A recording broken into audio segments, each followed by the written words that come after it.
G'day bodgies and wedgies and welcome back to the channel. It has been almost a year since I set up this 5-foot planted aquarium, and as you can see, it looks pretty damn grown in and I'm absolutely loving the way that it looks. But when I originally set up this system, I opted for a lot of the more basic, easy to acquire aquarium plants that also wouldn't take a lot of effort to grow, purely because I wanted to jungleify the system as fast as I could. But as we got closer and closer to the 1 year mark, I wanted to celebrate a little bit and maybe get some cooler, more rarer and unique plants for this system.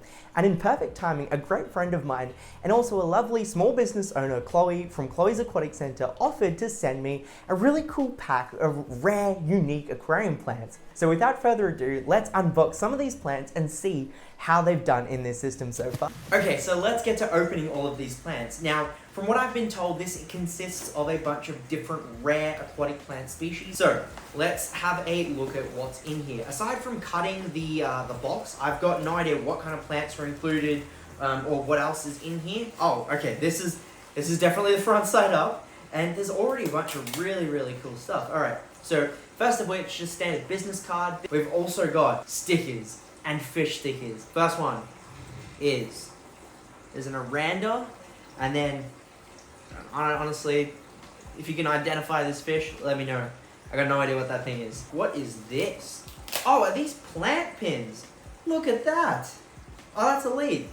Perfect. So these are little wire plant pins. So especially when you're dealing with aquasoil or new substrate in an aquarium that tends to be quite loose, it hasn't compacted just yet, or if you're putting new plants in that haven't established their roots as well, these plant pins come in super handy in terms of keeping that plant weighed down. So that'll be really good. Then we've got some, I believe that these are root tabs or fertilizer tabs, and that's a beautiful little free sample. So we've got that. And last but not least, I love when aquarium stores do this, whenever you purchase plants, is include super glue. Because the last thing you want is to get like some type of epiphyte plant or plant that needs to be glued onto wood or rock and you don't have glue. Oh, that's a very nice touch. I love that. All right, now let's actually have a look, getting this bubble wrap open. We'll see what plants we've got. Ooh. Let's get this open. First one is Bucephalandra helena. Then we've got one of my favorite plants. I love crypts. My largest aquarium is pretty much crypt dominant, and this is Crypt Balanci red. Gets better. We've got red swords, Amazon swords. We've then got, what have we got? Classic red tiger lotus.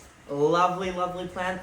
I have a love-hate relationship with red tiger lotus because for me it gets really big, and then for whatever reason the leaves start dropping. So if you know any tips on ensuring the longevity of red tiger lotus, feel free to let me know. Another lovely classic is the Anubias Nana Petite.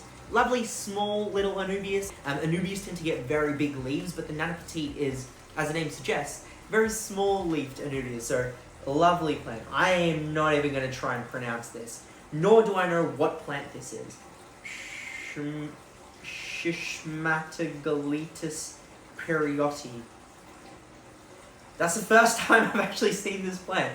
I have kept planted aquariums many a times with many different types of plants. Pretty much all the plants that are likely going to be in this pack, and this one is one that I've never seen before. I don't know what the leaf looks like. I guess we'll find out soon enough.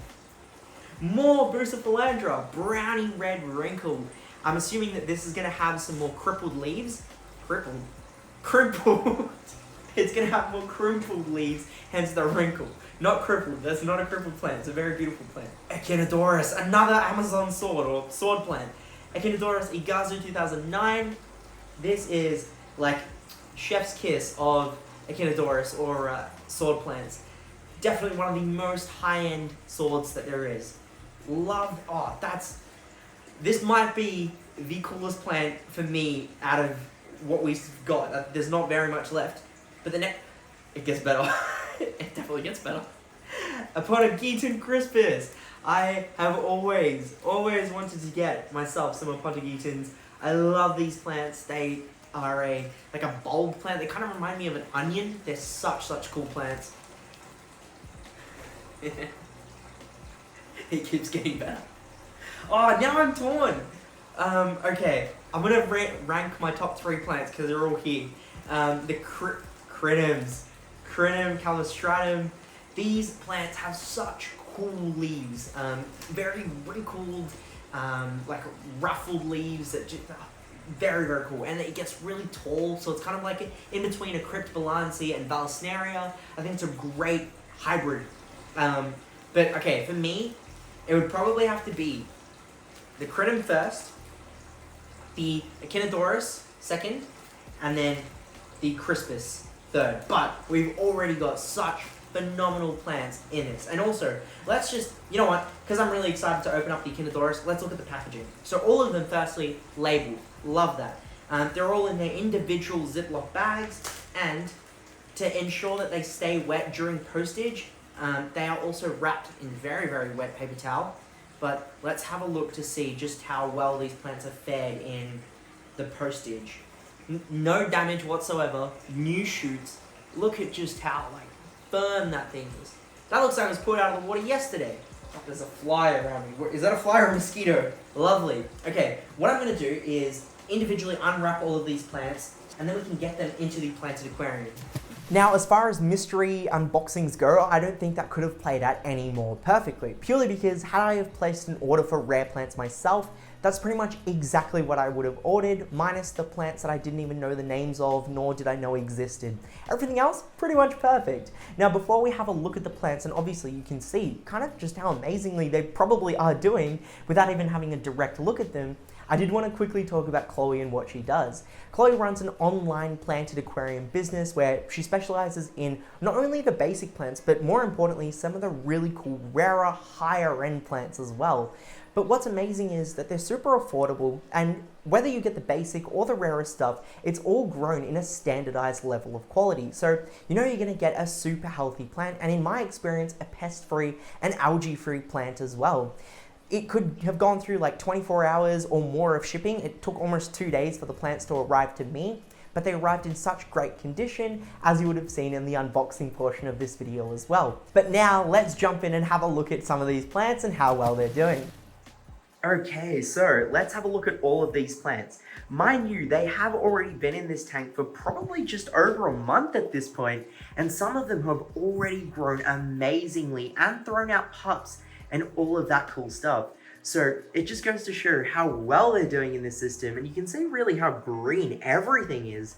It really makes the fish pop, like the neons and even these brand spanking new German red devil angelfish. They're for a separate video. Anyways, let's start off with the star of the show, the Crinum calamastratum. I love this plant so much that I've got the flipper magnet, like magnifying glass thing right on top of it, so I can always just have a quick look, make sure it's actually doing well. But you can see how it's got those ruffled leaves, and it's just got this really unique spindly leaf growth. It just looks absolutely amazing the way that it grows and really just reaches out. Mind you, this is a slower growing plant, so it's kind of just existed since I put it in, but I'm glad that it's alive and it's just doing well. But speaking of a plant that has just absolutely taken over, have a look at this cryptobalancia. I put this plant in with a big root tab right under it, one of the ones that Chloe actually included in the unboxing. And it has really just taken off to the point where it has also sent out pups, and those pups have become like adult plants. You might be able to see like a little one down there. There's also one across to the side over there. But I love how just like on this side of the aquarium, it's a very, very standout plant. And I wasn't honestly expecting it, but it looks absolutely amazing. It's kind of just like a bigger, easier growing version of the crinum over there, to the point where this is really like challenging the crinum for top spot. But as we move down, we've got all of the different types of Bucephalandra and Anubias nana-petite. The Bucephalina and even the wavy Bucephalandra that was included have all been glued onto this little piece of driftwood so they can be front and center. These are taking a little bit of time to establish. The Bucephalandra are at least, but the Anubias nana-petite is just doing amazing. It's already sent out like a secondary plant, and the Buce is starting to send out new leaves, but it is a little bit more sensitive, and it is taking its time to grow. Right next to it is that plant that I had absolutely no idea what it's called, and I honestly still couldn't tell you what the name of it is. But it is doing amazing. Look at that. It's got such amazing colors on it. It's got really, really good leaf, leaf growth. And then right next to it, it sent out a little pup. It's quite the ways away from the mother plant, but it's there. So I know it's actually doing well. It's reproducing and sending out pups. And then the one plant which I didn't expect to do as amazing as it is doing is the Apontigeton crispus, which is this really cool looking lace plant over here. And look how tall it's grown. But it's also sent out like probably 2 or 3 different like little runner plants as well. So it's definitely sent out a few little ones all around the back. And you might be able to see like just one of those leaves right over there. Love the way that looks. I then planted the assorted no ID red swords just down the front over here. Unfortunately, I just don't fertilize this tank as much with iron-rich fertilizer, so the plants are kind of just green. There's not a lot of red, but I don't mind. I think it looks fine. And last but not least, we've got the Echinodorus Igazu 2009, which is just like, what a name. But look how amazing that plant looks. It's got such like dark green leaf texture. It is just such a lovely, lovely plant. It sent out a new leaf, but it is still like really kind of taking its time. It is a slower growing plant at that as well. But honestly, I'm just so glad that I actually have some like showpiece plants, and I can't just be like, oh look, Amazon swords. Oh look, crypt. I can actually just be like, look, there's a crypt Balansi, crypt Wenditi, Ocelot sword, red swords. And a lot of these plants have also come from Chloe's Aquatic Center in the past. When I did like original setup videos, you would have seen where I got some of these plants from. So honestly, very, very happy. And it's so good to finally be able to spruce up this tank with some really unique plants as well. Alrighty, Bodgies and Witchies, thank you so much for watching this video. If you want to get some really cool and unique aquarium plants, make sure you check out Chloe's website in the description down below. I'll have the 15% off discount code, and get in quick because it is kind of limited up until the next month. But if you want to see more aquarium videos like this, feel free to consider subscribing to the channel and giving this video a thumbs up. In the upcoming weeks, we'll have a 1-year update of my big 400 gallon or 1,500 litre archer fish and a lot of South American fish paludarium. We've also got reef tank videos coming up, lots of content that I've been filming and I promise will be coming out soon. So make sure you stay tuned for that. But as always, stay happy, stay safe, stay Aussie Australian. Bodgy out.